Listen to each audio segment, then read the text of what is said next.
Welcome, everyone. I'd like to call this meeting to order. This is Independent School District 832, the Matamide Public School District. This is a regular board meeting on May 26, 2022. Please join me and rise for the Pledge of Allegiance. I pledge allegiance to the flag of the United States.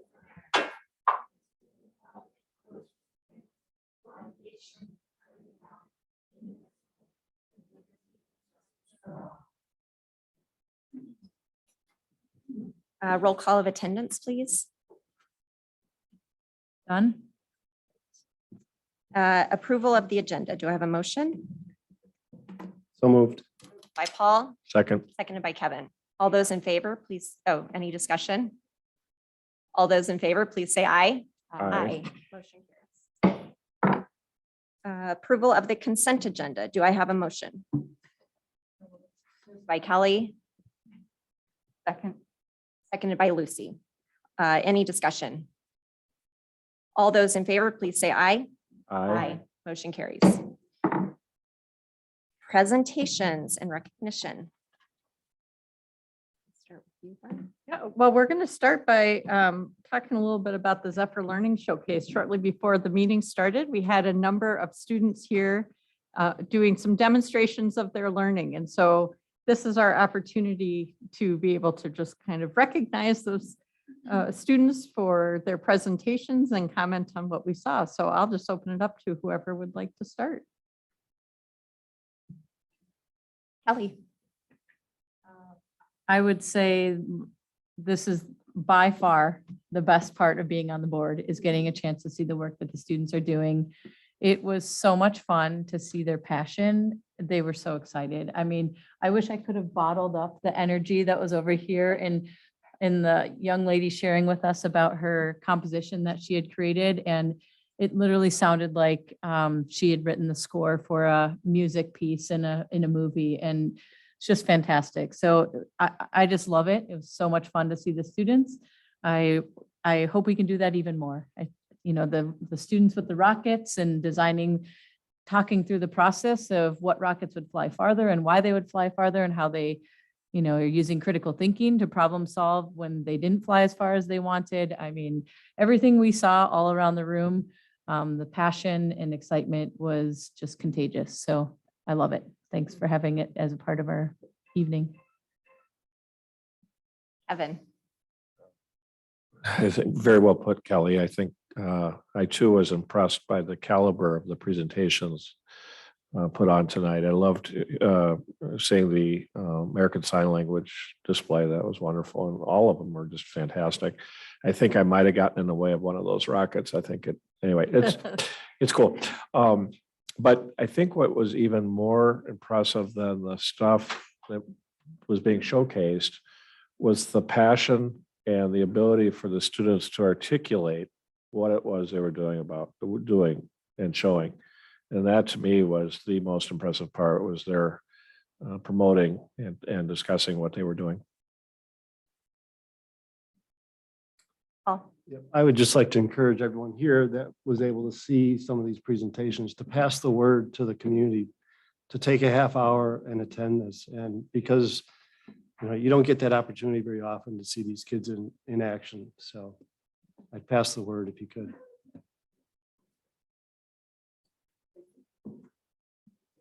So it was my first night at Zephyr Showcase. Unfortunately, I had to miss the last one, but I did want to share with the board that I was at a recent school board event and we were talking about things we're most proud of in our district. And this is the item that I shared because of the energy and the passion of the students and the way they come forth and present to adults and use language and communication skills and show their creativity and their thinking. And many other board members across the state were like, oh, wow.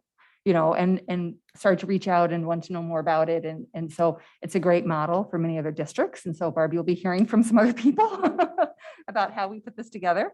But I too want to comment on the strength of our students and the support our teachers give these students to explore their passions and help them with self-reflection and growth learning in different areas. So I really appreciate that. And I just want to echo, one was very impressed with how articulate every student was in giving their presentation, from the second graders all the way up to passages students. The other thing that really stood out to me that I think is really valuable in our district is the connections. We had a passages student who was teaching sign language or exhibiting sign language with pre-K students once a week. And then we also had second graders who were interviewing the janitor in the school. I think those interpersonal connections are so key and an important part of the lessons they're learning. I just wanted to also add, one of the things that I really noticed in these presentations that I appreciated was the process that the students could talk about to get to their final project. So I had talked about Lily and Kronschnabel, I think is how we pronounce her last name, the composer, when I got to see her her piece performed, and just how phenomenal it was, and how there was no way you could tell that it was a student piece. It was just so well done. But to hear tonight was the first time I got to hear her talk about her process, from just doing something that was for fun, to sharing it with one person, to sharing it with composers, to sharing it with her and getting feedback all along the way, to when she shared it with her, the students in the band. And so just that process she was able to talk about, and the energy behind that. And I heard it also with the students when they were talking about their learning with the student-led conferences. And I'm sorry, I'm pointing to different places in the room because that's what I'm picturing. Heard it with the rockets when they were adjusting. And I heard it also with our students in their creative writing process as well. And so just that ability to really talk through how it was they came to their final product that we were seeing was pretty great as well. So I do love that. So thanks for this time. I'm sorry, was there anything else you wanted to say before we move on to our next recognition? Because we've got a few. And the next one is the O.H. Anderson Helping Hands Project recognition. And Ms. Prather has some students here. Good evening, board, Superintendent Dufferin, and the Matamide community. I am so happy to share some more O.H. Anderson students here that we are going to celebrate. These students are part of a Helping Hands project that really embodies what our strategic plan is about at O.H. Anderson. One of our pieces is we always want to be better together. So this team worked together to make a difference in the world and to show that contributions of fourth graders can really make an impact on our community. So I'm going to let them share through their video that they created about their project.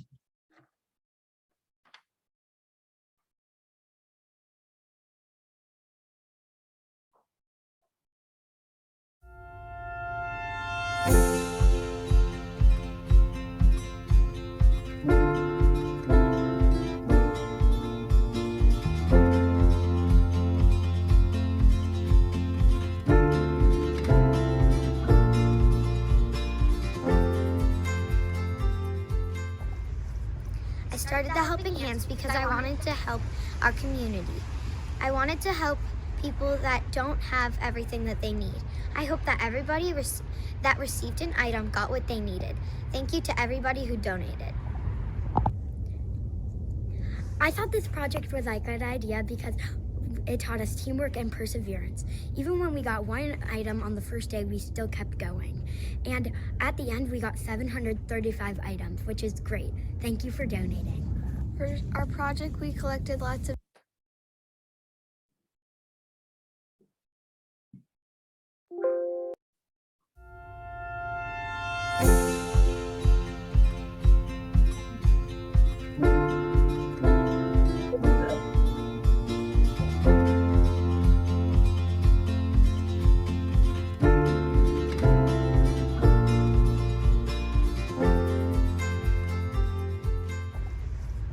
I started the Helping Hands because I wanted to help our community.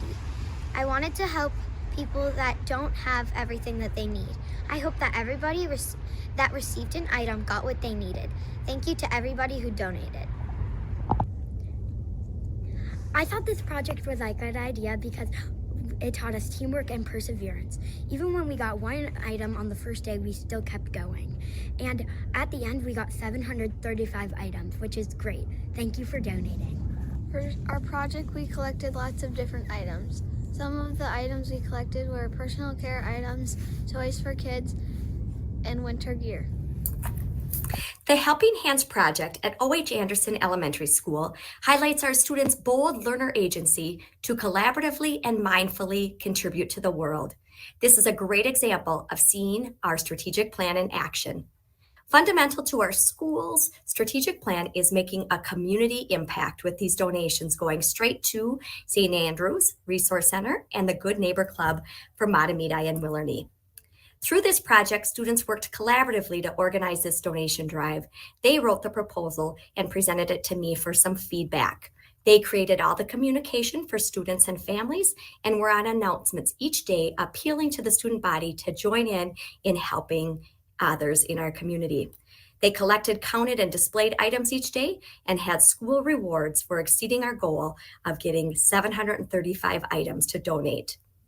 I am proud of the work of these fourth grade students who have lived the strategic plan through this project and showed what learner agency means.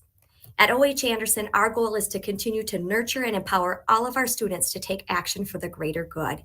This was recently seen at O.H. Anderson's first annual service day on February 25th.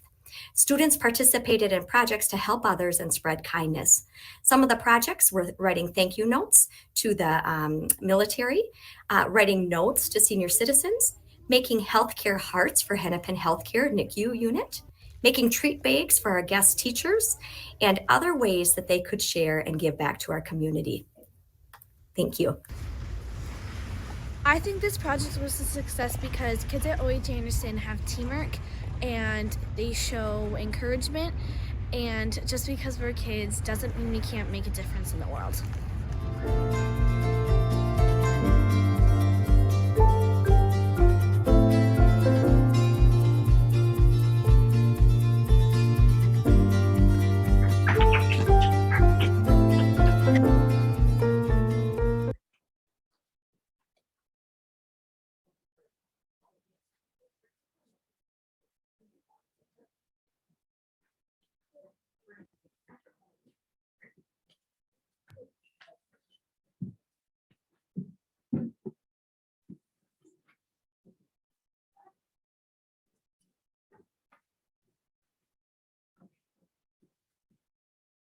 So we're going to stand behind you. We're going to take a picture.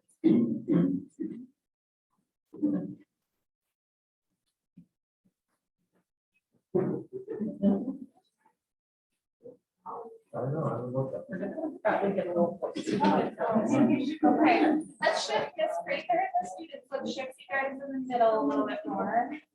Yeah. And then keep going. Keep going. Yep, exactly. Miss Prather, you stay there. Yep. And then Kevin, come in a little bit. You're great right there. Kevin, go towards. Okay, I'm gonna take a couple and then families, you guys can go right ahead, okay?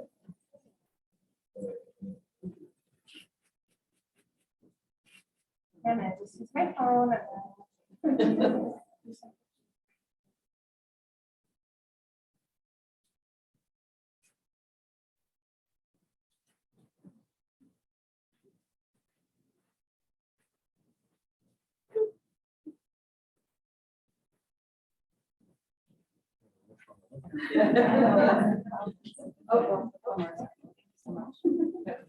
Good job.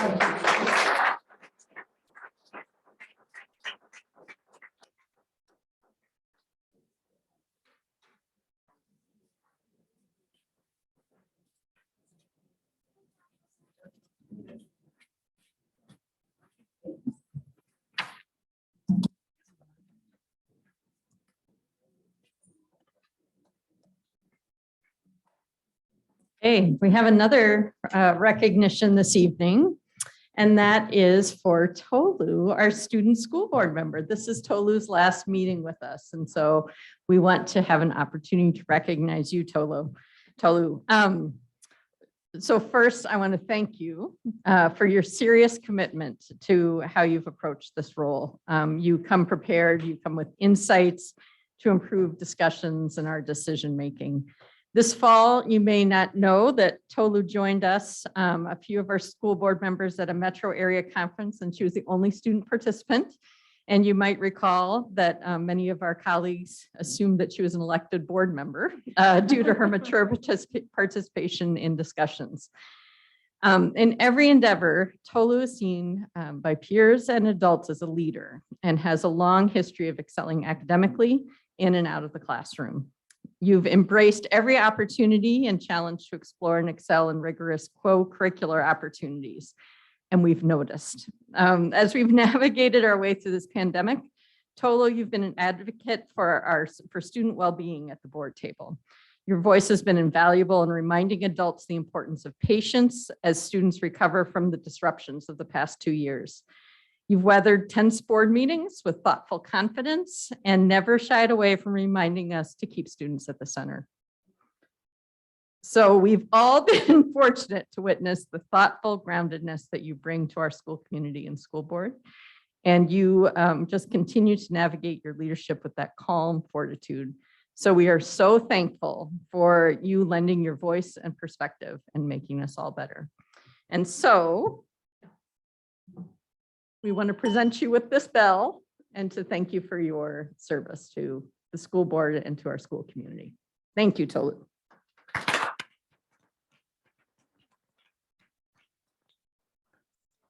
Again, Tolu. Did this before, so here you go. You can just bring it whenever you'd like. Fellow students at the door might not like it.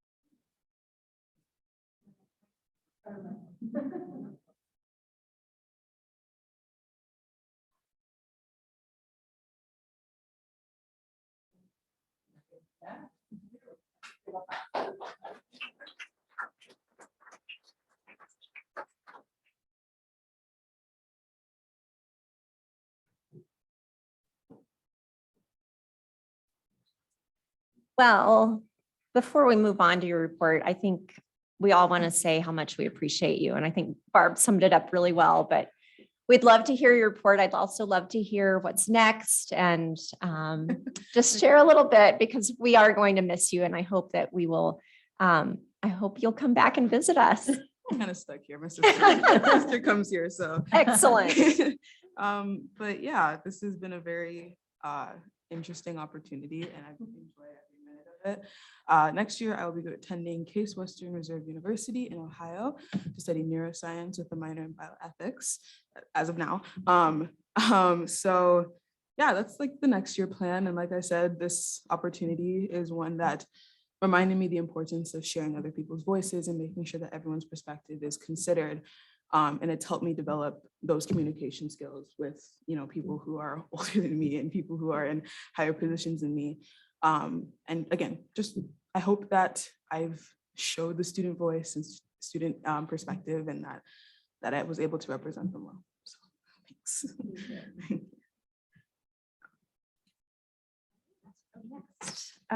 Discussion items. Oh, first we have the report. Oh, Okay, I'm we sorry. actually have your report now. All right. Oh, I'm sorry. Okay. Yes. All right, so one last time. So at Wildwood is having a concert season, and all 9 sections gave their recital last week. And this week we have recitals from our kindergarteners. They are wrapping up the year with a lot of outdoor activities. Everything gets nicer. And tomorrow they even have outdoor lunch with lunch on a Frisbee. And in OH, the 5th grade music program is on May 12th and 13th. Track and field days this week are May 24th to May 27th for the 3rd to 5th graders. 5th graders actually had the opportunity to go see The Little Mermaid at the high school, and they had an in-house field trip from the Midwest Foods for our 3rd graders. 4th grade will be headed over to the Minnesota History Center soon. They also have a fun end of the year event on June 6th that will include yearbook signing, Dilly and Star Bars from the PTO, and the annual Zephyr Time video. They are looking forward to the new air conditioning building when they come back in the fall. The middle schoolers, they welcomed the 6th graders last Friday, or middle schoolers they welcomed the 5th graders last Friday to come visit them. And they are bringing over their 8th graders tomorrow. So there will be 8th grade tours tomorrow, and there will also be an activities fair for 8th graders to kind of suss out what's going on at the high school. Friday, they're also going to recognize their 8th graders for all their hard work and dedication and their academics over the last 3 years.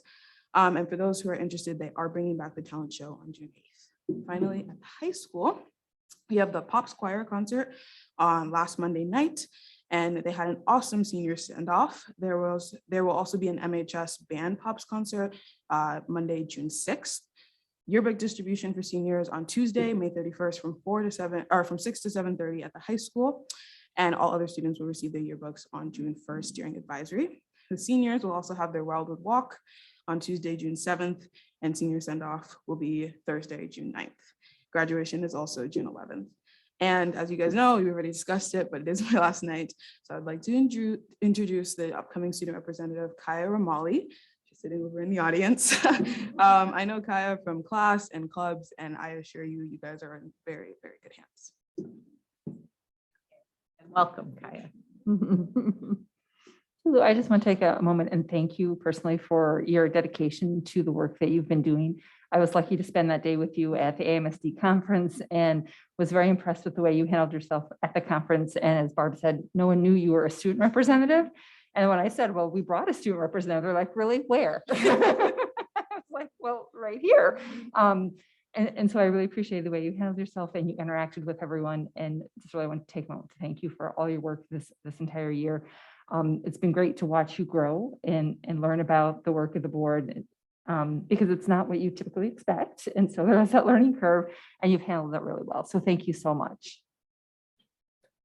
Kevin. I also want to thank you. I always get to sit next to the student school board rep, and I feel most privileged each time I do, and it's been a pleasure and an honor. I too was at the conference, and I remember one around the round table that we sat, and there was a question that came out, and I'm like, Tulip, you got this one. It was really a lot of fun to have you on all these different things we're doing. I do hope that after you are a neuroscientist and discover the cure for Alzheimer's and all those great things, right, that you'll consider service on a school board wherever you might be. So thank you.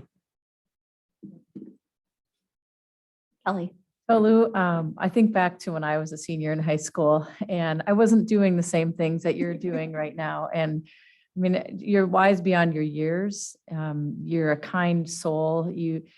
What I really admire probably the most about the short time that we've had together on the school board is I remember one meeting in particular that there was something that was controversial. I don't recall what it was at this point. It was something about, it could have been masking, who knows? I'm not sure. But all I know is I remember you advocating for the students and you really put yourself out there as you took that very seriously and advocating for the students. And so I really appreciate that.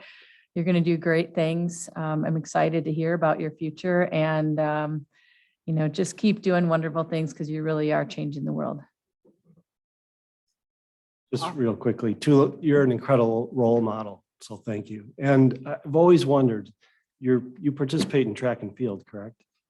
So I see you all the time when I'm back and Yeah. forth. What is it that you are, what's your? In track, I throw. So I'm a discus and shot putter. Yeah, Thank you. Always And you got a curious. PR. I did. Excellent. Okay.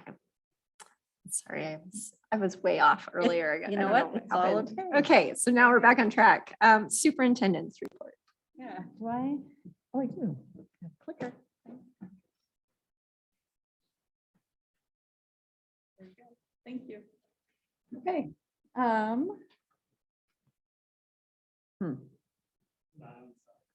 Oh, my glasses on. I think we're good now. Okay, so I'm just going to show pictures from around the district and just show you some things that our students have been up to.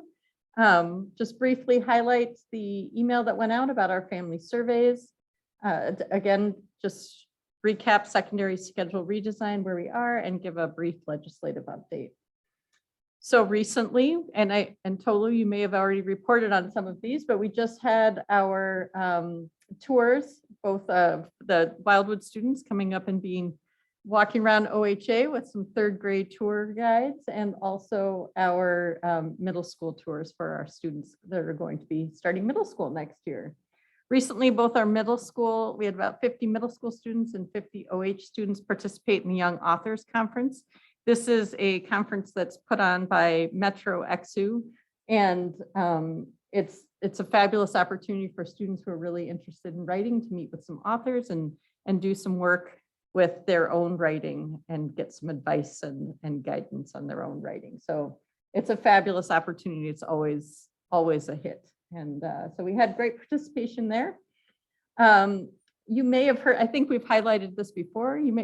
Tolu, you're part of the ecology, you smiled when you saw the ecology class, maybe not, I don't know, but the high school ecology class has an opportunity to go over and teach our Wildwood students. And what's fun about it is that they are teaching and they get to learn how to teach students who are in, I think that's in second grade. Is it first, second? Is it all grades? Okay, so they get a firsthand understanding of what it means to be a teacher, and so that's a good experience for them as well, and what they may need to do in order to keep kids learning and engaged. And so that's a fun partnership. We had the STEM Expo last night, and this is an annual event. I think it started maybe 2 or 3 years ago with our high school students having an opportunity to share some. I think there was rocketry. I didn't make it last night, so I'm looking to people who are nodding, but there was rocketry. I think here there were some math problems that Mr. Oswald was being tested on there as well. So, and it's a real world design challenge they were able to present. And so you were there. Do you have any highlights from that? What's the one where they do the domino? Oh, Rube Goldberg machine. Yes, there was, that was fun. yeah. And Yeah. the robots were fun. Yeah. All of it, except for the rockets didn't get to take off. Because of the weather. Okay. Yep. It was excellent. Everything was student run too. Yep. And then lastly, the Matamide adaptive theater performance of Ripples. And it's our students at the high school in an adaptive theater performance where they wrote a play to share some anti-bullying messaging, and it was just phenomenal. It was very fun, and Ms. Walsh, who is retiring, is also a music teacher by trade, so she had some good music to go along with their story. So those are a few of the things that happened just recently around the district. Just a reminder that this is our annual family survey that goes out every year, and families did get this email. They received an email invitation and an opportunity to complete this survey, and they have until Saturday, May 28th. So that just came out recently.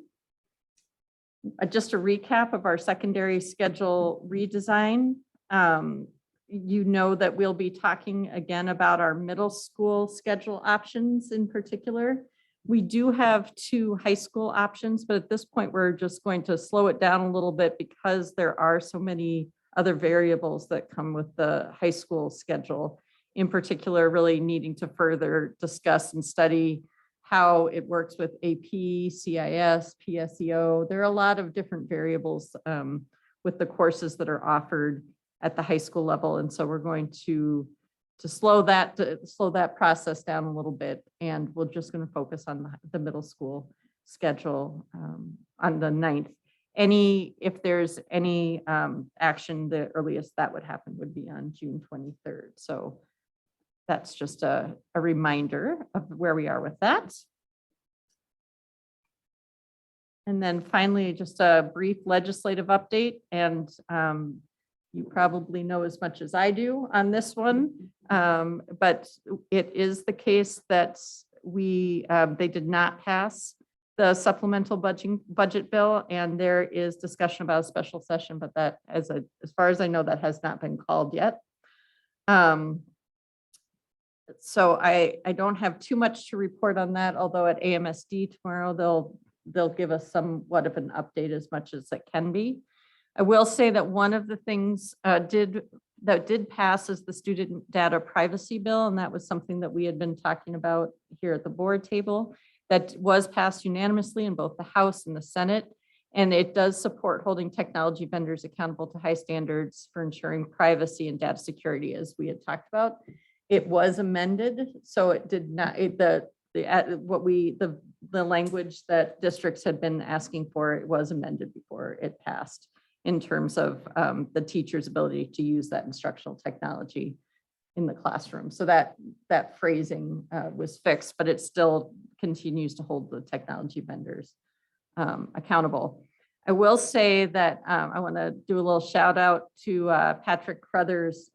He, a year or two ago, started working on I guess you were presenting, in fact, if I'm not mistaken, at a conference with our attorney, looking at ways that we can write agreements and things that we need to consider when going into agreements with technology vendors regarding data privacy. And from that, it spurred him into looking at a partnership with the Student Data Privacy, Consortium, the Student Data Privacy Consortium.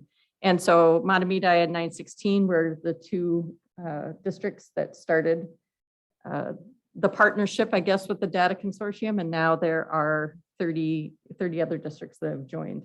And so thanks for your leadership on that, Patrick. And so this privacy consortium will set those standards of practice related to the new state and federal law, including a common student data privacy agreement, which will help us interact with vendors because all of us will be using the same agreements. So thank you to Patrick, and that is my update. Do you have any questions about that? A question about the secondary redesign. Sure. I just want to it's not actually a question for you. It's just really a reminder that we covered this 2 weeks ago at our study session, and those middle school options that we looked at are online. They are online, and they are going to be, so from that one, remember, we decided to do 2 work sessions with the middle school. And so there might be some changes again for the next one as well. But I encourage people to look at them because they've evolved quite a bit from if people went to one of those first parent meetings or teacher meetings, they've evolved quite a bit. So I encourage people to look at them. I think people will be pleased. Thank you. That's all I have. So we will move to discussion items. Board member calendar. Does anyone have anything to note in the calendar? Lucy. Tulu did a great job of noting all the end of the year activities already. So thank you, Tulu, for doing that. They're on their graduation and other events. So there's not much to report after her.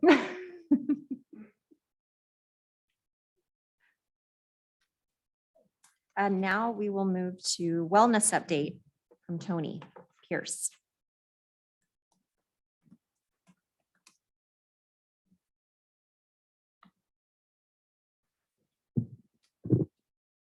Good evening, everybody. We'll wait for this to get up so I know what I'm presenting.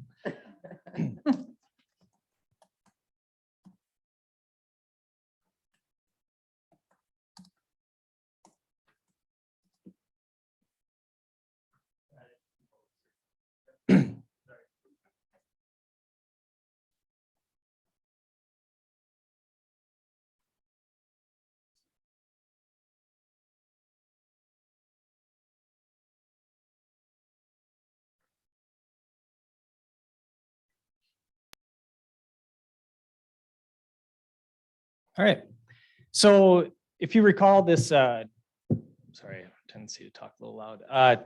This fall we came, several principals and myself gave an overview on where we're at with supporting student wellness and connections and mental health in all the buildings. And we wanted to come back and follow that up this spring with what it looks like from the beginning of the year to now. And more importantly, what we've learned and how we're going to transition that into next year.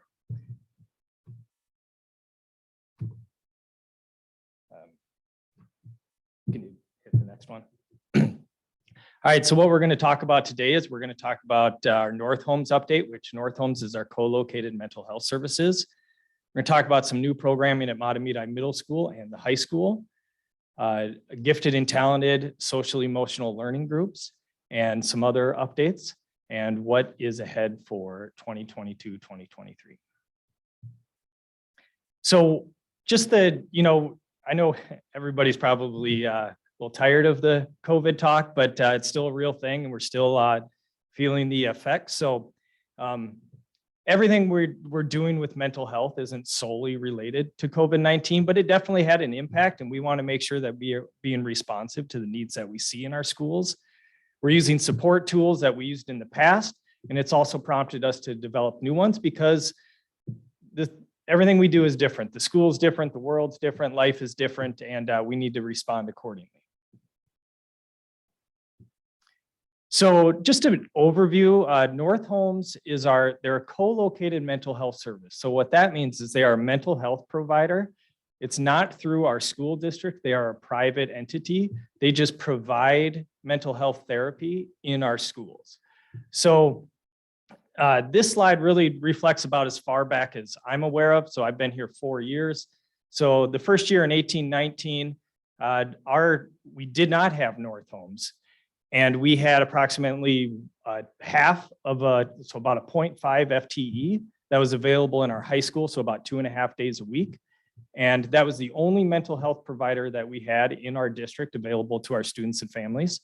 And at that time, we had 23 students that were receiving services.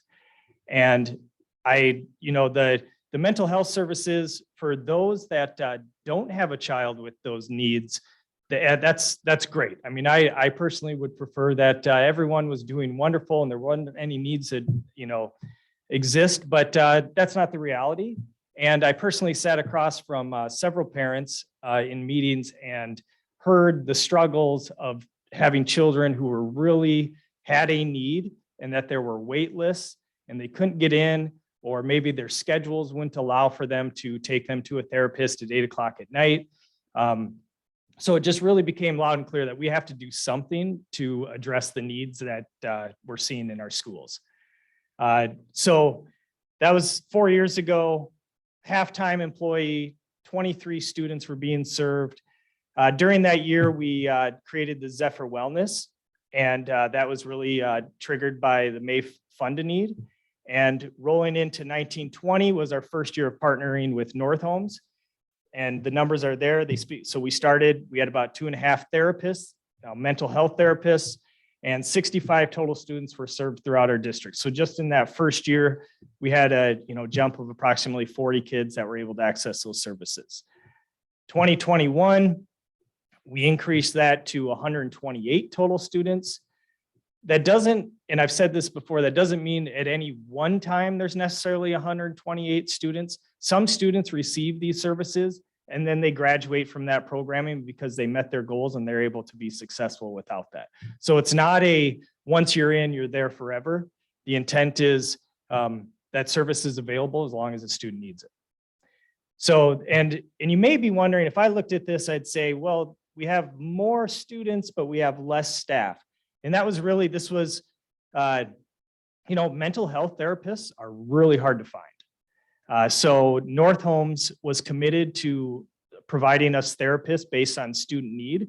But that too, if we would have been able to find a third, we probably would have had a third. It was more of a workforce. Roll into this year, and you can see that 128 has become 144 total students. This year, we had 3 therapists in our buildings, and we had 1 intern. And again, the numbers there, the rising numbers really reflect student need.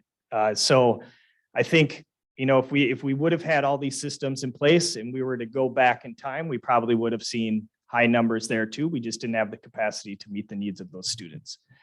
So moving ahead to next year, I'm really excited to say that we will have 1 full-time therapist in every building.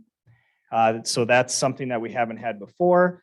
We also, as of right now, have 2 mental health practitioners that are scheduled. We're going to have one between OH Anderson and Wildwood and one between the high school and middle school. And the difference between a mental health practitioner and a mental health therapist is that a mental health practitioner is more skills-based. So what they do is it's called CTSS, and that is Children's Therapeutic Services and Supports. So it's more working with kids in the moment on some self-regulation, so they aren't providing the therapy, but they're there, they're available in our buildings. They can work with some of our special education center-based programs, but it is not limited to our special education programs. It will be available to any parent that would like to sign up for that service. And our goal is to have, if we can get one practitioner along with one therapist in each building, we would like to go for that. But as of tonight, we have 2 that will be starting.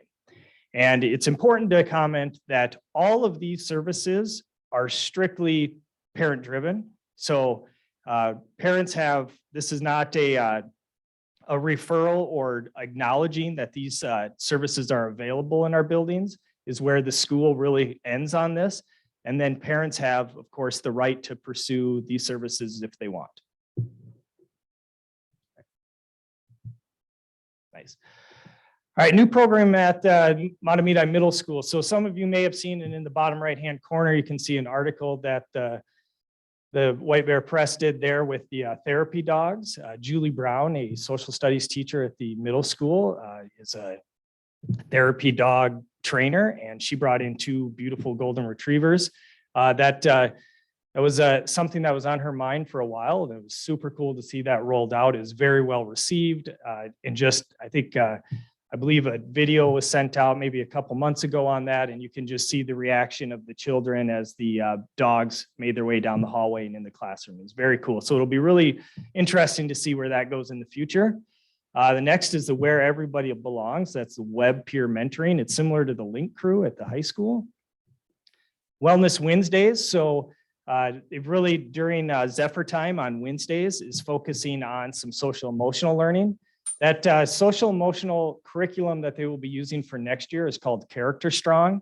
That was chosen by the leadership team, administrators, and other building leaders within the middle school. That's replacing the current curriculum, which is Second Step, and that decision was made as the Character Strong was deemed to be a little more age appropriate, engaging for students. And then the MySabers screener it's a universal screener. The MySabers, I think later on in a different slide, but so the S is social, the A is academic, the E is emotional, and then it's behavior rating scale. So it's a screener. So I just want to highlight that because sometimes we can use words interchangeably and they do matter. So this is a screener. It is not a diagnostic tool. So nowhere in this is anybody being diagnosed with any mental health. The most important piece that I really like about the MySabers is the My in front of Sabers. So this is a student test. So it's a short screener. It's approximately 2 to 5 minutes it takes to do it, but it's student driven. So versus teachers or parents, not like trying to weigh in on how someone's doing. This is giving us just some input as an overall screener on students on how they feel they're doing academically, how they're feeling they're doing socially, and how they're feeling they are doing emotionally. And that we are rolling out just with a small group of students at the middle school this year, and then plan to begin that in the fall of 2022, 6 through 12. So the new high school, they have started critical incidents protocols. And when there's a critical incident that impacts learning at the school, they'll give students the opportunity, space, and support to process their feelings. So staff are getting and have the resources and training to hold debriefings. And recently the Matamide High School had their mental health awareness day, and they practiced and they piloted, if you will, some of these groups, and the feedback that those went really well. I think with anything, the more you do them, the better you're going to get, but it really helps all voices be heard and people process information rather than just move on. Some academic interventions are also taking place. Flex time is being used to provide additional support for students who need it. counselors have met and assigned students to a specific space during flex time. And that's important because within the flex time is some students, there's an opportunity for choice. And on some days, we would like to direct students to where they might need to go in order to get that support. And staff is working with students to address specific needs. So it's really more of a concerted effort in building time in the school today to make sure that we're supporting kids socially and academically. This is new this year, gifted and talented social emotional learning group. So students who have been identified as gifted were invited to attend a multi-session social emotional learning group. Some of the topics covered in the grades 2 through 8 were having a growth mindset, strategies for how to learn and grow, taking on new challenges, showing perseverance, coping with stress, showing gratitude, asking for help, organization and planning skills. And for anyone who is familiar with gifted and talented, some of these things can be very challenging. And it's just, again, supporting the whole child and making sure our students have the skills to do the best they can. Another initiative that was kicked off this year, this was a grant. It was called Conscious Discipline that Early Childhood and Early Childhood Special Ed did. They had our 2 leaders in early childhood go down to Florida to get a training over the summer, and they brought that back and they trained all our early childhood staff in conscious discipline. You can see on the bottom right, all behavior is a form of communication. That's from the founder of Conscious Discipline. There's also that one on the bottom right is they're bringing this up and they're offering this training to kindergarten teachers at Wildwood. The feedback from the early childhood educators is that they've learned as much from this as the kids are learning for it. It's really just a way to self-regulate and be aware of like, how am I feeling? What does that mean? How can I communicate what I'm feeling? So I really look forward to seeing and hearing from kindergarten teachers next year on what they're seeing from the preschoolers who got that this year. Zephyr Wellness Updates. Again, this was created initially from the May Fund a Need about 4 years ago. We were able to bring in, I'm missing her name there, Erin Walsh, and did 2 presentations for families and communities. And then we also had support through community education through Empower Me. It was a zero abuse project that was through community education. And then the Matamide K-12 counseling PC reached out to Embolden You, and they brought in speakers to discuss self-harm prevention protocol and treatment in schools. And those attending that meeting were all our counselors, social workers, and mental health professionals in our schools. So moving forward, again, back to the SABRS, the secondary mental health screening. This is something that is being used K-5, although K-2 at Wildwood, it's the SABRS. It is not age appropriate for the K-2 students to be answering those questions from their perspective. So that's more of a teacher observation. Grades 3-5 do the MySabers. This MySabers is, again, it's a screener. It's meant to gain information and then use that information both child specific to say, do I need to ask more questions? Or as a building in a larger system to say, are we seeing trends that maybe we need to look at the academic stress is being caused, or maybe we have some social things in our building that we need to address. It's really like I said, it's a small screener. Parents do have the option to opt out of that. It is not something that's mandatory for all children to participate in. The May Fund a Need, again, this year requests addressed exceptional learning opportunities, including wellness experiences and programming. The elementary level, the focus is on teamwork, classroom kits and speakers, leadership and Zephyr values speakers. Secondary was looking at opportunities for peer collaboration, exploration, and leadership opportunities. And that's where this presentation ends. I will take any questions.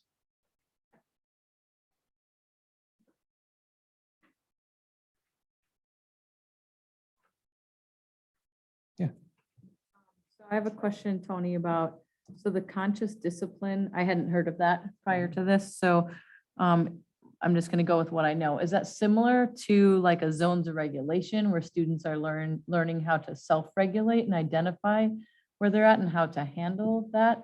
So in turn, it's not reactive to the behavior, but more proactive.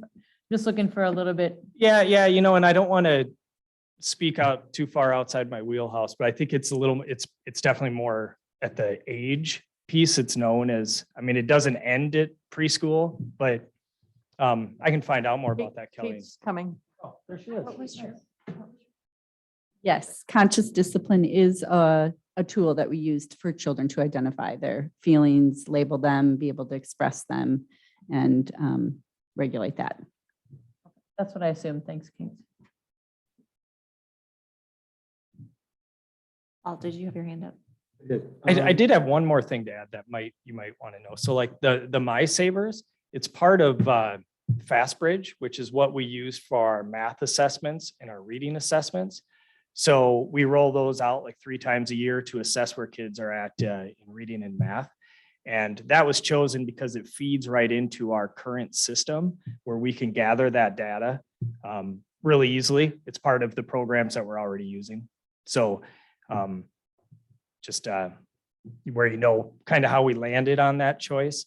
It's a pretty common used universal screener due to its ability to, I mean, it's very quick to take, and then the results are generated electronically, so somebody doesn't have to manually screen them, and then it feeds right into our data system that we look at other reports.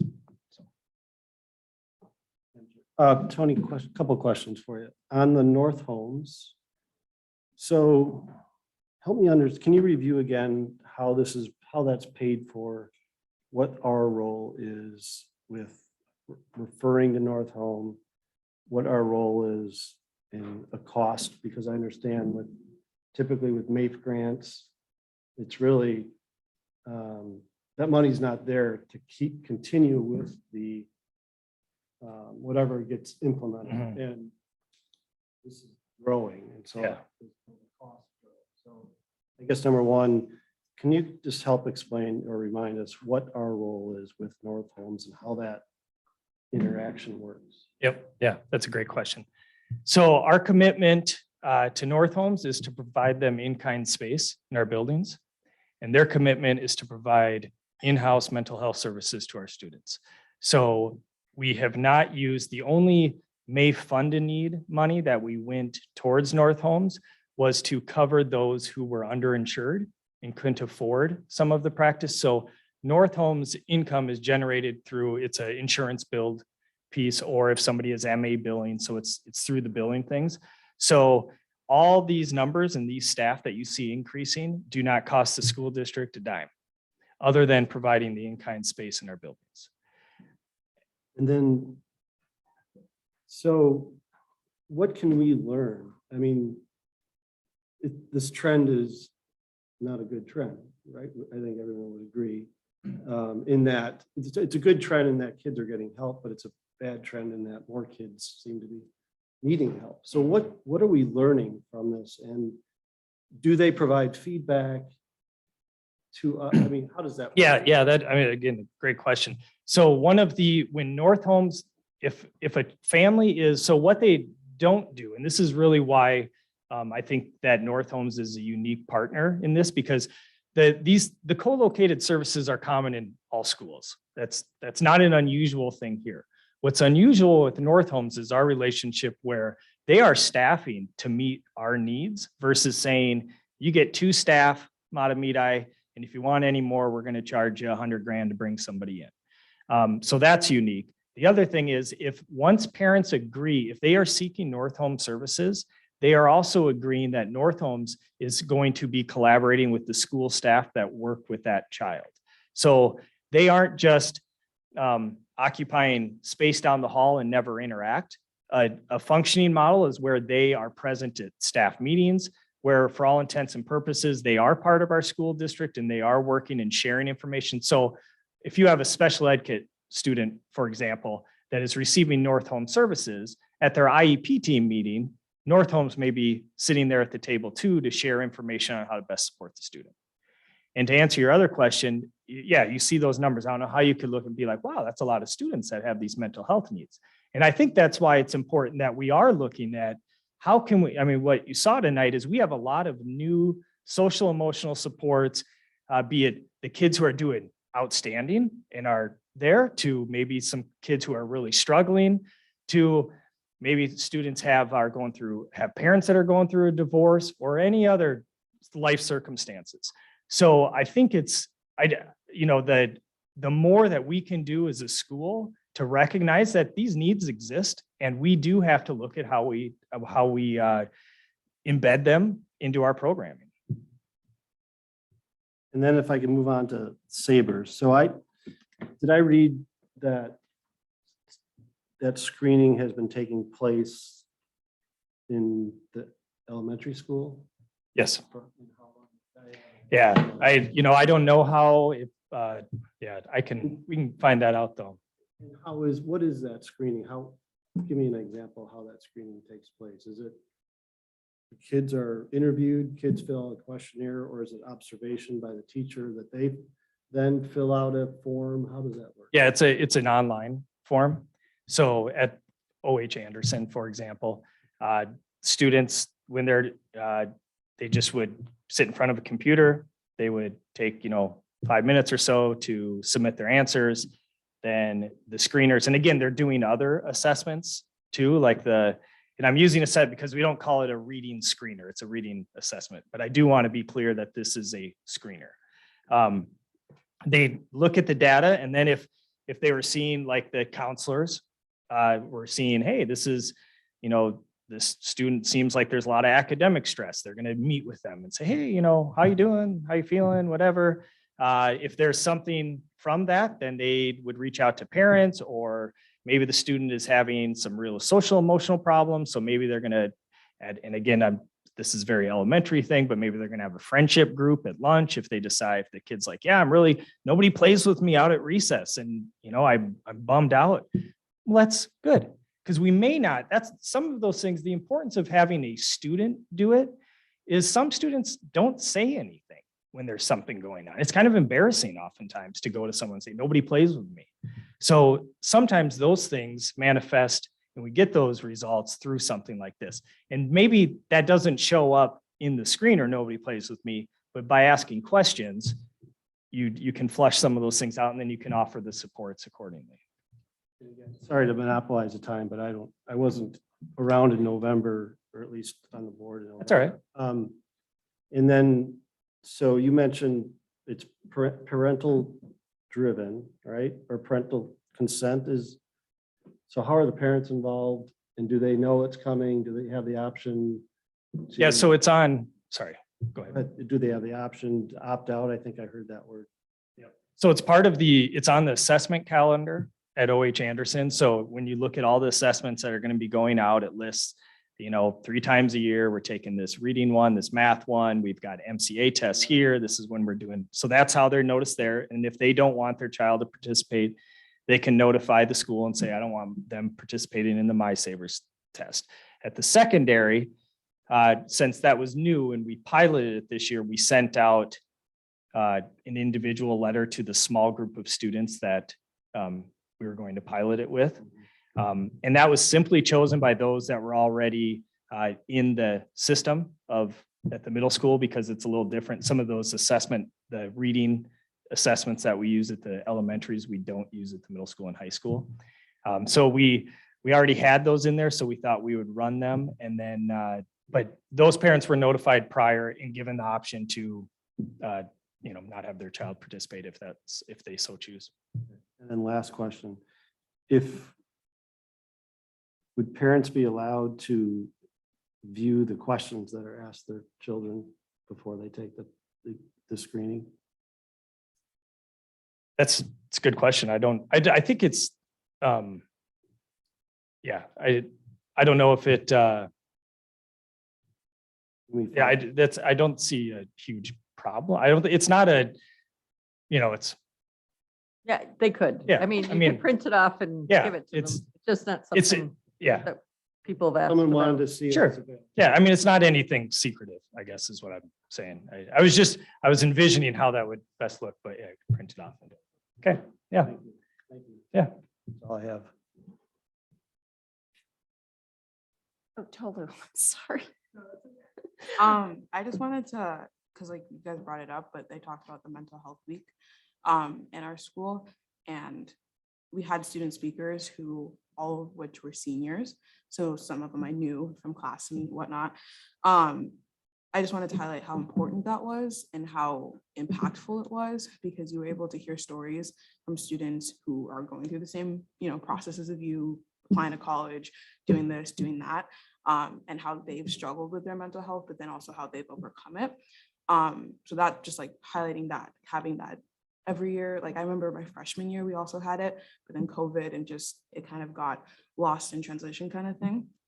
But those feedback groups that we had after were very helpful just to process everything that we were talking about, because they're not easy things to just like, now let me go take a math test, right? It's something that you have to do, stop and like think about what you guys just talked about. And just like a little bit of the feedback groups, they're just like a group of 15 people with a teacher just discussing the emotions and everything we heard about. And it was a good opportunity to just like hear what other people were thinking, how similar some of our thinking was, and like how we both reacted, or like two people reacted to it in a very similar way. And it just helped like with that connection. So those feedback groups were very helpful and I think should be continued. And furthermore, just like with the unfortunate events that we've been seeing in the news, yesterday there was an announcement, process this, there are people here for you so you can process that. And that was a very student-driven thing. Like you didn't have to do it. You could go do your math homework, or you could go to the session. And just having that available for students is very important, because like I said, these are not things that you can just move on from, and it shouldn't be things that we just kind of ignore and let settle, because that's when we start to see problems, when they just settle and we don't discuss them. And I think finally, like there's some students who in our school who just don't care, right? They don't really understand the importance of it yet, but I don't want that to like deter us from continuing, because there are students who do care and who do need these resources. And those students who don't care now, in the future, I feel like would more understand the importance and the reasoning behind all the services. So yeah, that's all I want to say.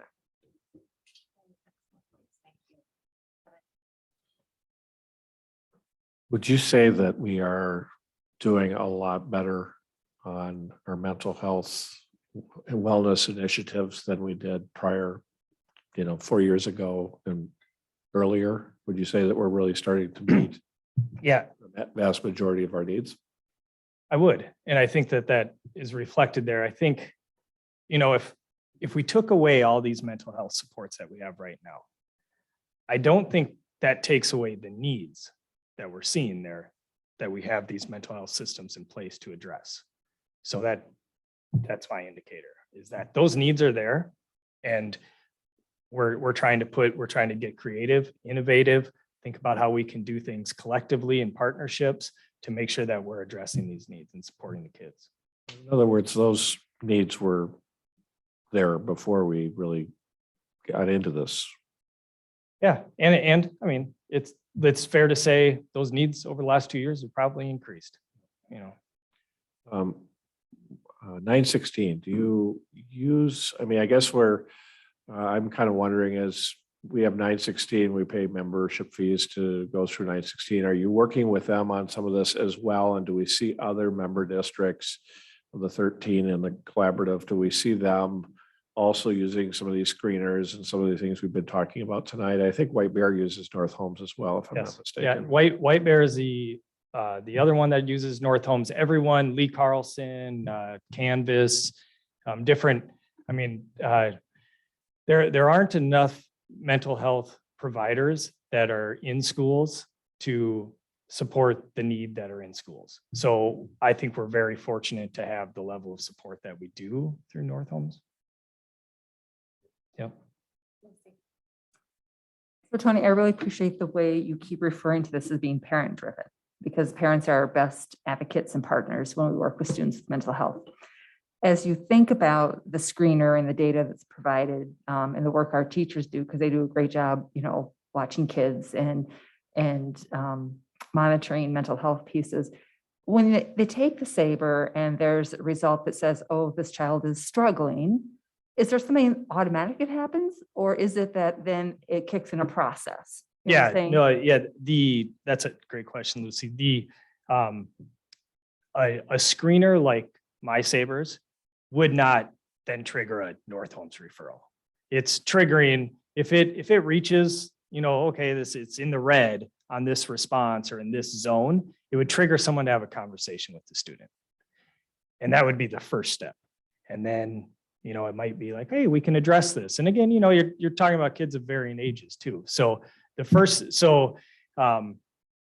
would see that as a, continuum where the end would be North Holmes.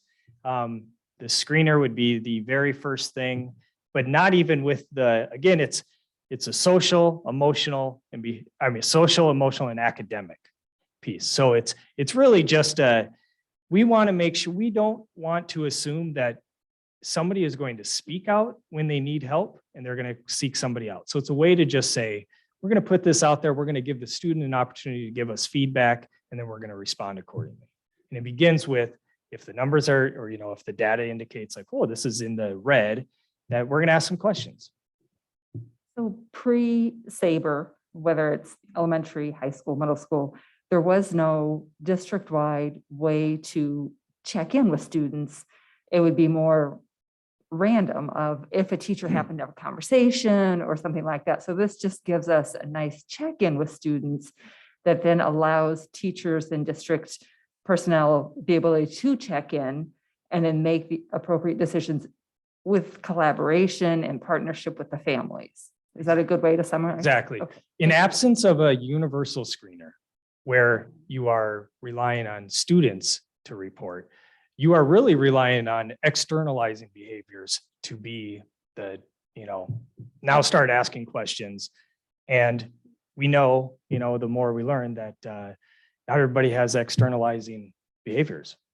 There's, and so that was what triggered the need. Yep. Thank you. Based on that comment, I have one more question. So do you think the My Sabers is helping us support students earlier than just observations of behaviors? Yeah.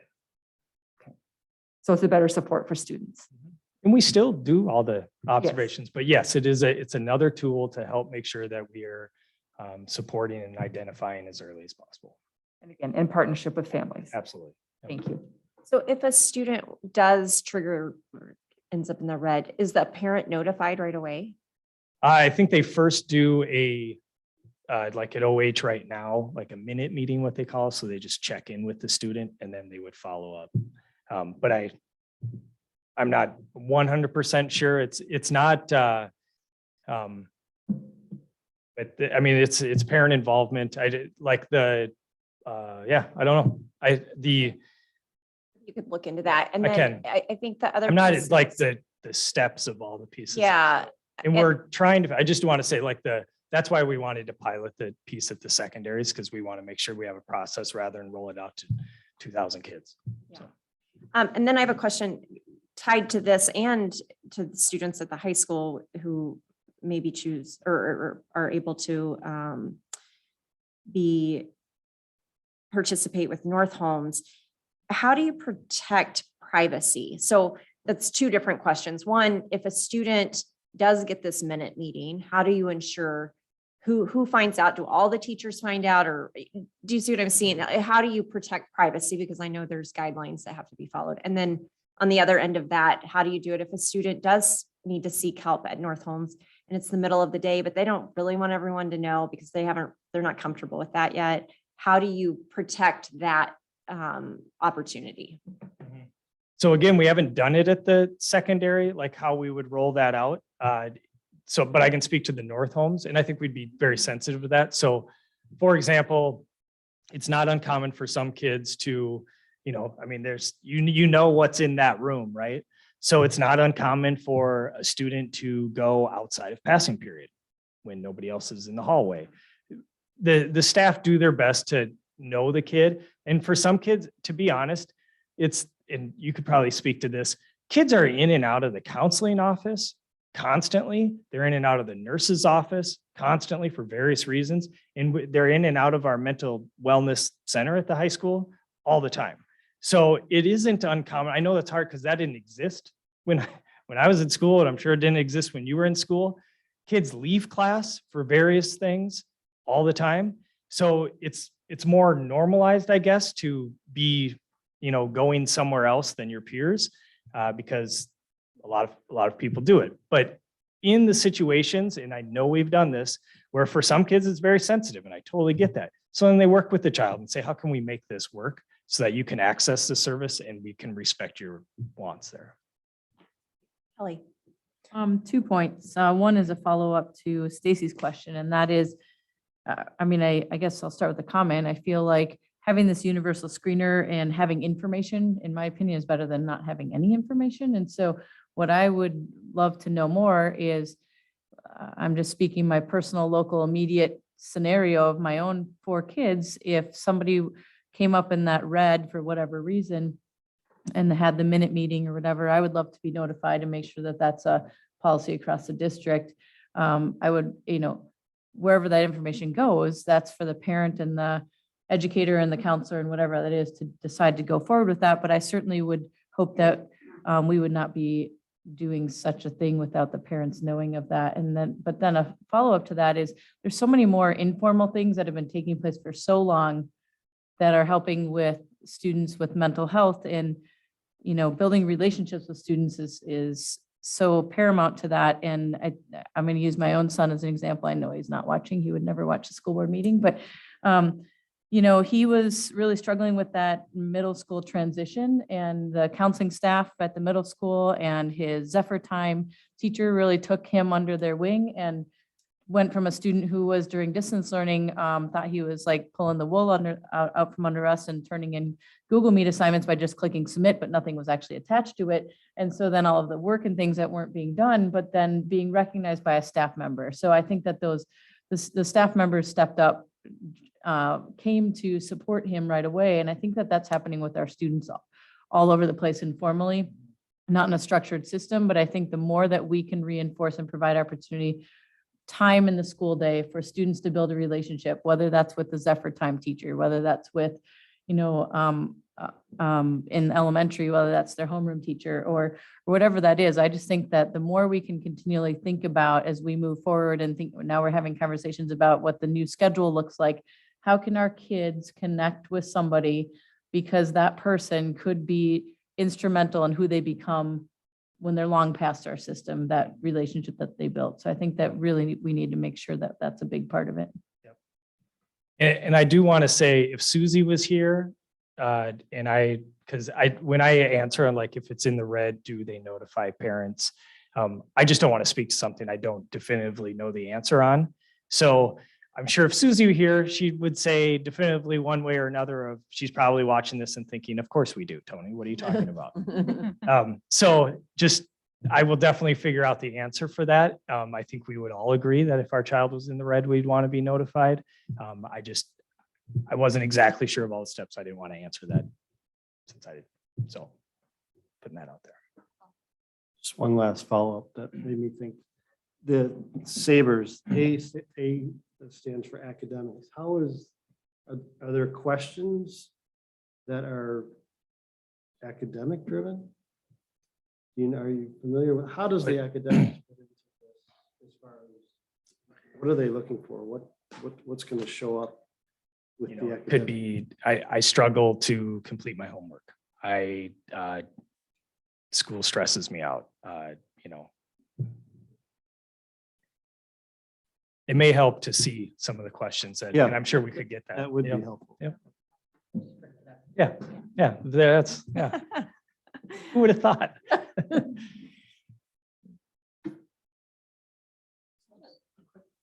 Follow-up points. I think it was kind of mentioned in the discussion, but the importance of that check-in with the screening is very necessary. Again, going back to that mental health week, I think it really highlighted, like, there's a few students, I won't say their names, but there's a few students who are like, it's so important to check in. You never know what someone's going through. You never know the situation. I think it's so happy to school, but you don't know their home situation, you don't know what they're dealing with mentally. So that screening, in my opinion or whatever, it definitely shows me like, oh, so you're checking in with all students, no matter what they may look like or what they may like, what they may, how do I say, like project at school, if that makes sense. So that is really important. And then also just like to comment on the like normalization of the counseling office. I'm literally going to the counseling office tomorrow to meet with my college counselor, and I'm going to be leaving there, and I'm not worried about a student thinking, oh, why was she in the counseling office for, because I have to do it during my class. So it's definitely a little bit more normalized. I go to Mr. Bacon's office all the time because he's the club leader for one of the clubs I'm in. And I never worry about that, like, oh, people are looking at me like I'm weird or something. And I do know, because like knowing Mr. Bacon and some of the counselors there, I do know that they would be very sensitive if a student was worried about that. I don't ever hear about someone it's not something that's like a rumor in school. It's something that if you want to keep it secret or you want to keep it private, they'll keep it private for you. So just to like answer that question. But, yeah. That's everything. Thank you. Thank you, Tony. Thank you, Tony. Okay, next on the agenda. The Matamide Compensation Plan, QComp Annual Report. Jennifer Murthin.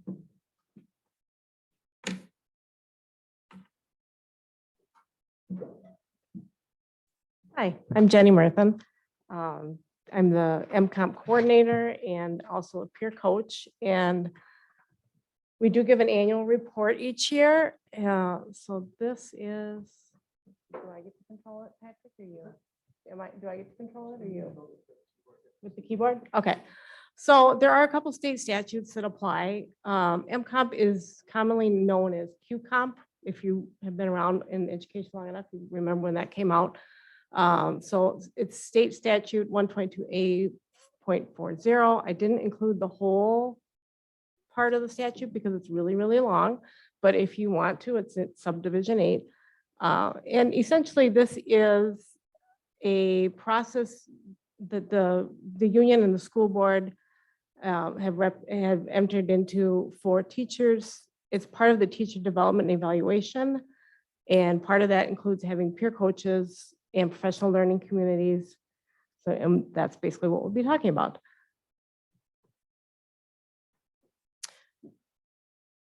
It doesn't click. Okay. So part of the state statutes are that I give an annual report to the school board that has to be done before June 15th. And we also include the information about the implementation and the effectiveness of this program in the World's Best Workforce Report. In addition, I submit a program update to MDE prior to August 31st every year. And that is the boring part of the presentation. So there you go. Okay.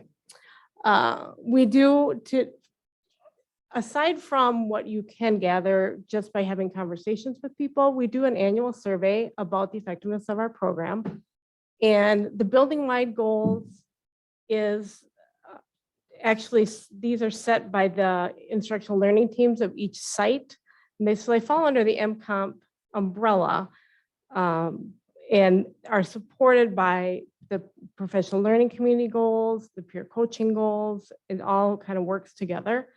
For our survey this year, we had 76% of our MComp participants that replied and responded to the survey, which was really great.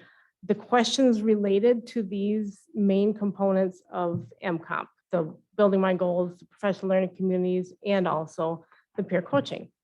So in Matamide, we have 6 different sites, and that of course includes the buildings that most people think of, but in addition, we have passages, and we also have the district educational center where we have a lot of the preschool programs. We have 226 people that participate in MComp.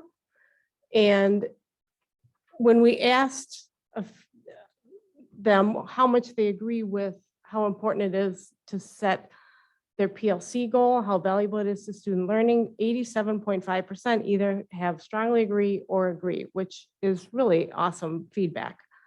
In your board packets, you all received more detailed breakdown by building site, and there's more questions than what I'm going to go through. But again, that's in the board packet. So we're just kind of hitting the highlights here. On the slides throughout, you'll see that there's blue font, and those are quotes that I took directly from the survey respondents. So I'll give you just a little bit of time if you want to read the quote. And again, understanding that the PLC goals are supporting the building goals, and all of it comes under the umbrella of the strategic plan. The responses on this particular question, you'll see 5 is high impact. They feel that they have a high impact on the results for the students they serve. And what 1 is low impact. So again, clearly by this results, you can see that the staff members are engaged. They value their PLCs. The goals have meaning to them and also to the students. One of the other areas that we really wanted to work on this year as the MComp program is to support our PLC facilitators. So to that end, we really worked hard to provide trainings for the facilitators that are relevant and useful. One of the things that we've noticed is that we will oftentimes have facilitators that facilitate for 2-3 years in a row, but oftentimes we have people that have never facilitated before. So we're trying to support everyone who's a facilitator, and it's always good to have review of the things that don't change. So the list up there is, these are all the topics that we covered throughout the year in our training meetings with the facilitators. Core values, the purpose of a professional learning community, SMART goals, how to write them, what they are, managing healthy conflict, analyzing and discussing data or student artifacts more broadly, and role of appreciation. So although we're not required to ask for this type of information in our survey, we just want feedback. So although the state statute doesn't require it, we like to find out from our facilitators how they feel the meetings are going, if they're valuable. And we're very happy to see that of our 26 PLCs, we have 31 facilitators. They really found that this was valuable use of their time. We ask them to come once a month. It's usually before school or after school. So again, it just shows the dedication that they have to the program, because this is, after they've taught all day and they're tired, or they're trying to gear up to teach and they still find it valuable to come and go through the trainings to work towards better results for everyone. And then the other part of the survey focuses on the peer coaching. We had 2 new peer coaches this year. There's 4 of us total: Beth Erlenborn, Ann Gale, Sue Kordick, and myself. And we follow a culturally, a cognitive coaching model. And that must be a typo. Yeah, it's a cognitive coaching model. The results from the survey are overall, and then they're also individualized. So each individual coach reviewed her results, and then we talked as a collective team. We reflected on the results to identify what are our areas of strength, what are our areas of growth, how can we improve this for next year for our teachers, and how can we support them. We will have the same coaching team next year, so we won't be onboarding any new coaches. But some of the results that you might be interested in related to the peer coaching, again, very high responses as far as the value, the trust, the professionalism. I know this year in particular, we talked about mental wellness a lot for the students. It's been a really rough year for the coaches and for the teachers. The teachers often come into the coaches' offices and use us as a place to safely process the things that they're dealing with. So that is another aspect of it. The value to your professional development. This is typically, when we do our survey, this is one of the aspects that comes out as being one of the most highly rated parts of the program. And I won't read you everything because you can read it there, but if you look at 5 being very valuable, 1 is of little value, combining the numbers for both 4 and 5 is 79.4%. So we do get really good response rates, and teachers consistently show that they do value what we're providing for them for their PD. And then finally, the facilitator training topics, like I mentioned, are informed by the survey results. We usually have, we take what they give us as a need and try to make the training revolve around that. One of the things we want to work on for next year is improve communication around PLC goals and offering some more flexibility. With some PLCs, as they've gotten larger over the year due to budget constraints, we've heard feedback that they would like the ability to have some more flexible groupings, maybe smaller groups to get together. And we do take a vote. We voted on May 19th. And the results were 91 yes votes to continue with the program, and then 1 no vote. So rather than me go on and on about the program, I thought it would be good to have a testimonial from one of the teachers. And this is Jackie Halverson, and I'll just let her talk. Hi, I'm Jackie Halverson, an English teacher at Matamide High School. I started here in 1992, so I've been teaching for a while.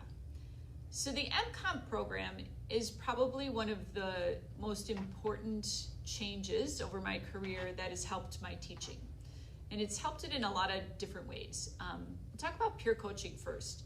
Peer coaches encourage us to take on a project. And those projects that I take on are always something that, honestly, I wouldn't get to without the peer coach. So I started using Nearpod quite a bit last year. And Nearpod is a tech platform that allows all students to give me answers anonymously. The students have talked to me numerous times about how positive that is. They wouldn't give answers normally in the classroom because they're afraid they might be wrong. And this platform allows them to respond, get some feedback, and they're never embarrassed. They get a sense of, oh, I was right or I was wrong. Anyway, Nearpod's just one of those things. Go Formative, another one that I did as a project, again, gives me instant feedback so I can reteach something. Peer coaching not only helps me take on projects, but when peer coaches come in the classroom, they remind me of best practices that I forget about, like write about something by yourself, turn and talk to your partner, then we discuss as a large group. It's a practice that, of course, I know about, but over time I might forget to do it, and I can still remember Kathy Mackin reminding me to say, you might want to do a turn and talk at that moment. And I was like, oh my gosh, yes, of course, that's what I should be doing. And then finally, MComp also creates personal learning communities. In my English department personal learning community, we trade papers, trade teaching strategies. Last year, as we looked at each other's papers and talked about commentary, it helped us all become better teachers in writing. So I don't know that I need to keep going on, but it's a helpful program that makes us trade teaching strategies, ideas, and makes us better teachers. One of the things that I really like about Jackie's videos that they're professional learning communities, and she called them personal learning communities, but I think to me, that's indicative of how valuable it is and how meaningful it is for her and for her work. So, and does anyone have any questions? Let's see. So I'm not sure if this is for you, Jenny, or if this is for Jen. So give Jen sort of the heads up so she's listening as well. So I really appreciate everything we do for our teachers for academic support and professional growth. And so we have MComp, which includes the peer coaches and the PLCs, but then we also have district-wide staff development. So how do all those three pieces sort of work together to give our teachers a cohesive package instead of three different things to focus on when they're so busy and overwhelmed with so many things right now? How do those three pieces work together to have a consistent, package for them in our schools right now? Well, much of what guides us is the strategic plan. And one of the things that I didn't mention that's new this year is each building site had 2 building goals this year. In the past, they had one site goal and that was it. And it was usually academic, and the state requires that it is tied to a standardized assessment, But this year, each building had 2 goals. One was the academic tied to a standardized assessment, and the other one was from the strategic plan. So that helps tie things together, especially when the PLCs have the guidance that your PLC goal needs to support either building goal. It doesn't have to be just the ACT scores or the MCAs. It can be related to that. So that's one of the pieces. I know Jen Reichel and I meet regularly and collaborate a lot about that. And I don't know, do you want to add more? Okay. So we do try to have a more cohesive place. And I think for the PD, I think a lot of teachers would agree that it has changed over the years, and there is more of a tie-in where they see, okay, yes, this is the direction the district is going. It's not just something that we hear about on the one PD day a year. It keeps coming back.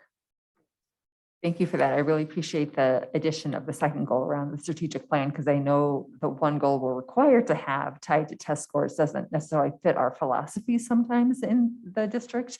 So I really appreciate the addition. Thank you. And it's also hard for some PLCs.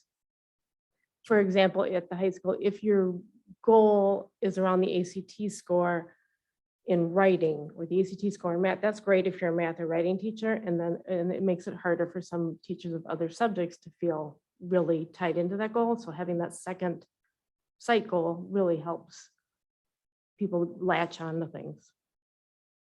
Any other questions? I have a question, but does anyone else before I jump in? So you mentioned the role of peer coach is non-evaluative. Correct. And did it used to be? No. Okay, so it's always been that way. It's always been non-evaluative. We have done, the cognitive coaching model I've been in the district 22, 23 years, and that's the only model that I've ever known. And it sounds like it's very well accepted and appreciated, so that there's more freedom to share their struggles and so forth. And then also, I just wanted to say congratulations on the positive response rates. Those were really high, and I think it's a testament to all of you who are on the team. Teachers get a lot of surveys, so good response rate. Yeah. Thank you. Thank you.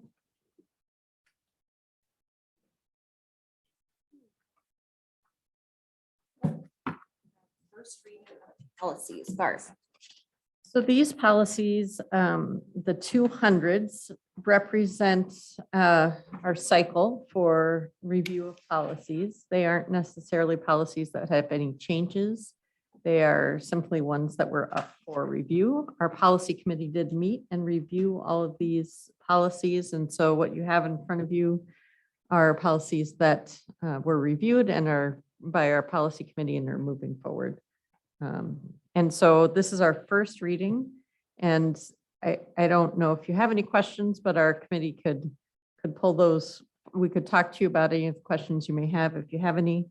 Otherwise, we'll revisit them at the next meeting. Any questions? Moving on to action. And I don't know if anyone on the policy committee had anything else to say. Oh. Lucy.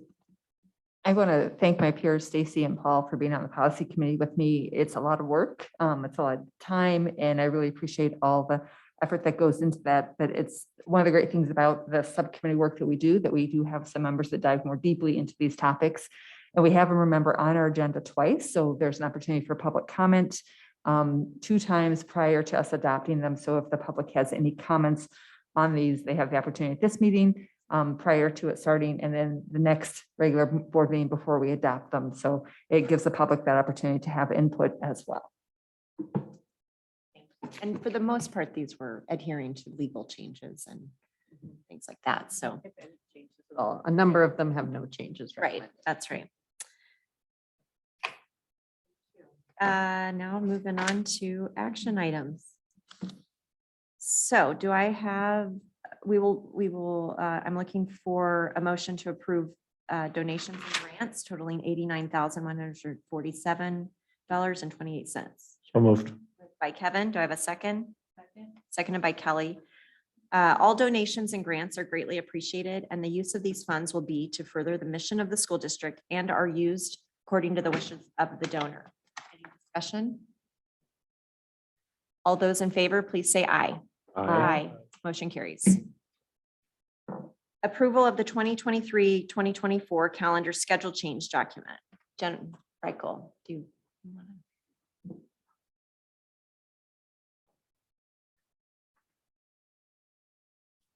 So the last time that I was here during the study session, I brought our guiding change document and you all shared some feedback and responding to that, we made some changes. And at the most recent calendar committee meeting, we reviewed the changes and we're bringing that guiding change document to you for your approval.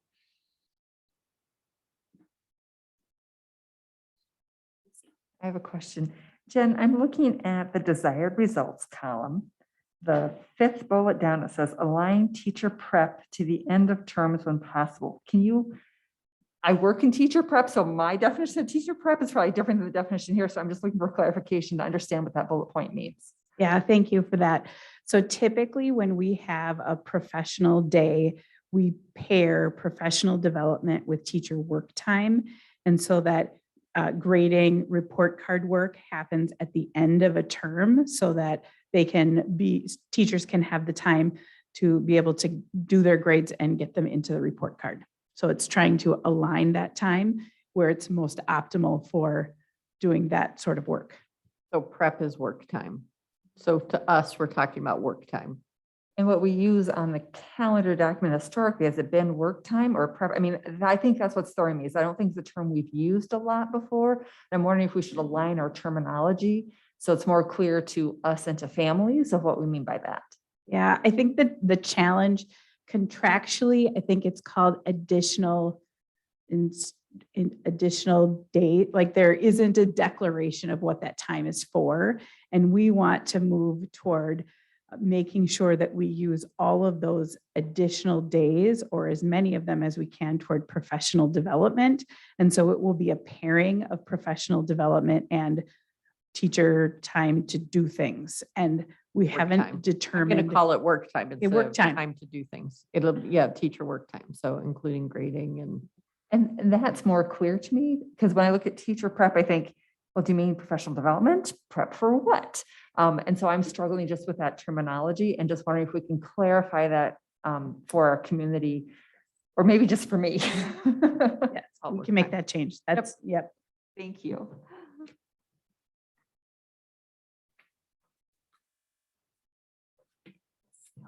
Sorry, I was thinking if we have to do something, sorry. And I have one quick question for you. My question was again in the same column under desired results, and the last bullet point of non-school days and district holidays are representative of our community. A wondering I have is, has the calendar committee considered, it doesn't impact the school year, so it impacts the more the employees of the district year round rather than the teachers and the students' families. But has Juneteenth been considered by the calendar committee as a district holiday? No, and the reason is that the group of people that I have working with me are really more focused on student contact days and not determining what happens outside of that. I would So I'm going to guess that our next step with that would be more contractual than calendar, to say this is one of those district paid holidays, and then that would get on the calendar as a result of a change to the contract. That's my best guess. Just wanted to point out on the third column, I'm looking for the wording. It says non-student days are scheduled to support family childcare needs and non-school experiences, i.e. college visits, family vacations. And I think that was reworded from the original. I obviously think it's important that those things are aligned. I didn't want it to sound like it was too just for those type of family experiences, but obviously I think the intention is to meet families' needs so that they are feeling like the schedule is working for them as well. Yes. Yep. That's why we listed it as examples, but you're right. It's not inclusive just to those two things. But rather than having 2 consecutive Fridays, can we put it on a Monday and a Friday? And then people can be mindful of, hey, we can do a college visit. Yes. Okay. 4 days together. Yeah, I think that's great. Thank you. Okay, any other questions for Jen? I know we discussed it very late at the last meeting. Our meeting ran long, so we appreciate you taking all of our questions and coming back with the edits. We're asking for your approval so that the calendar committee can go forward confidently with what it is they need to work on. And I would guess I would suggest that you are doing it with that edit, to use the phrase work time instead of prep. So I move approval with the modifications of the language. Second. Moved by Lucy, seconded by Kevin. Any discussion? I have one item. I just, so I noticed early spring break is not ideal for families that don't travel. How does that flow through? Is that still a consideration when we get to the desired results? It was just part of the, let's talk about what is our current context. And so truly when we do our work and we come up with a draft, what we will do then is say, all right, we've been keeping our desired results in mind. Now let's check that one more time. Have we met our desired results? And that the current reality, current context is a method of helping us get to those desired results. So there's nothing in the desired results that suggests spring break has to be at a particular time or can't be at a particular time. Thank you. Okay, any other items of discussion? All those in favor of the calendar committee guiding change document, please say aye. Aye. Motion prevails. Thank you, Jen. And then the final is approval of policies changed due to Maltreatment of Minors Act. So these policies all came through MSBA as minor changes that just update language due to the Maltreatment of Minors Act update. And so the policy committee did review these. There are not significant changes. MSBA did suggest that these could come through just in one meeting. And so policy committee is bringing these to you with that in mind to just go ahead and approve. These are not, again, these are not significant changes, just updating some references, legal references. And again, fully covered by or reviewed by the policy committee. Thank you. Any questions for Barb? Do I have a motion for approval of the policies? So moved. By Kevin. Seconded by Lucy. Any discussion? All those in favor, please say aye. Aye. Motion carries. And now school board committee reports. AMSD, please first. So I'm reporting at AMSD. It met on May 6th, and then Barb and I were present.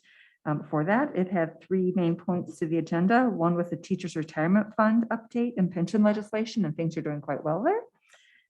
We had a presentation on the student data privacy, the proposed legislation at the time, and Barb has now reported on the past legislation, so there's not much to add there. And then there was a legislative update for that moment in time, which now is past. And we had a more recent update from Barb, and the next meeting is tomorrow morning. Thank you. MAIF update. MAIF last meeting was May 16th, and since then, the Legacy Night took place last Friday night. It was a really fun event and a lot of great things happening. And I don't know if this is the word on the street or if this is true. Maybe somebody can confirm this, but I think that the basket that the school board donated was quite well received. So that was kind of the word I heard. And so it was just a really fun evening. As far as the meeting minutes, a couple of things to report are that there is a new database or website being set up to help find Matamide alumni and to, I guess that's coming or very soon. I don't know if that's launched yet. Barb, I don't know if you know if that has launched or. It is not launched yet. So that is going to be an Alumni Connection, which that's a new piece that wasn't reported on previously. And we also had some presentations from the principals. So Susie Prather and Jason Miller and Justin Hahn all presented on interest exploration days, passion project service days, college and career readiness exploration field trips and things. And so that was fun to see how some of the funding money is being used at those schools.